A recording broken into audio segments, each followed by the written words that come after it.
Iran के कोहगिलुए बोयर अहमद प्रांत के डिप्टी गवर्नर ने बयान जारी करते हुए साफ किया है कि सुरक्षा बल, पुलिस और स्थानीय लोग पूरे इलाके में लापता अमेरिकी पायलट की तलाश में जुटे हुए हैं।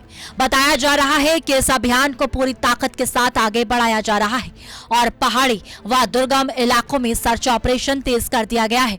स्थानीय प्रशासन ने खानाबदोश जनजातियों और ग्रामीणों से भी अपील की है कि यदि उन्हें किसी भी तरह की जानकारी मिलती है तो वह तुरंत सुरक्षा एजेंसियों को सूचित करें। इस बीच क्षेत्र में भारी सैन्य गतिविधियां देखी जा रही हैं और तनाव लगातार बढ़ता जा रहा है।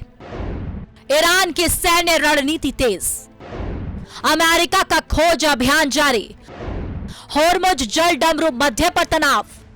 जानकारी के अनुसार गिराए गए F-15E स्ट्राइक ईगल विमान में 2 सदस्य सवार थे। अमेरिकी अधिकारियों के मुताबिक एक क्रू मेंबर को विशेष बलों की मदद से सुरक्षित निकाल लिया गया है, लेकिन दूसरा सदस्य अभी भी लापता है। ईरानी मीडिया ने दावा किया है कि लापता पायलट को जिंदा पकड़ने वाले के लिए 10 बिलियन तोमान का इनाम घोषित किया गया है। वहीं ईरान के अलग अलग इलाकों में स्थानीय लोग अपने स्तर पर भी तलाशी अभियान में जुटे हुए हैं, जहां निजी वाहनों से पहाड़ी क्षेत्रों की छानबीन की जा रही है।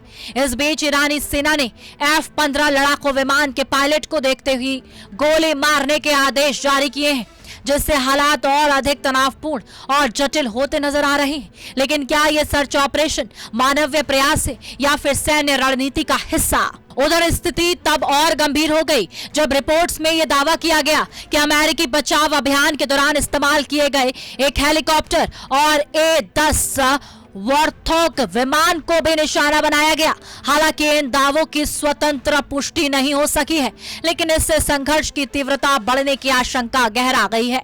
अमेरिकी पक्ष की ओर से भी पायलट को खोजने के लिए लड़ाकू विमानों और हेलीकॉप्टरों के जरिए बड़े पैमाने पर अभियान चलाए जाने की खबरें हैं। ऐसे में दोनों देशों की सैन्य गतिविधियां एक दूसरे के सामने सीधे टकराव की स्थिति पैदा कर रही हैं। मध्य पूर्व में युद्ध खतरा, जवाबी हमलों से हालात बिगड़े, वैश्विक ऊर्जा संकट की आशंका। इस पूरे घटनाक्रम के बीच ईरान की ओर से दिया गया होर्मुज जल डमरू मध्य को बंद करने का बयान वैश्विक चिंता का कारण बन गया है, क्योंकि ये वही समुद्री मार्ग है जिससे दुनिया के बड़े हिस्से को तेल आपूर्ति होती है।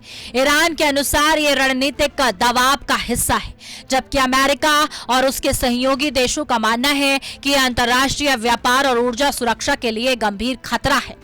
लेकिन क्या यह टकराव केवल सीमित सैन्य घटनाओं तक रहेगा या फिर यह पूरे क्षेत्र को व्यापक युद्ध की ओर धकेल देगा? फिलहाल ईरान और अमेरिका दोनों ही अपने अपने दावों और सैन्य कार्रवाइयों पर अड़े हुए हैं।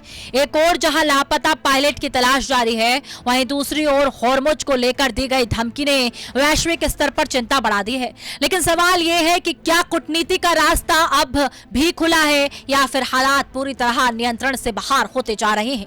अब आने वाला समय ही इस पूरे संघर्ष की दिशा तय कर सकता है।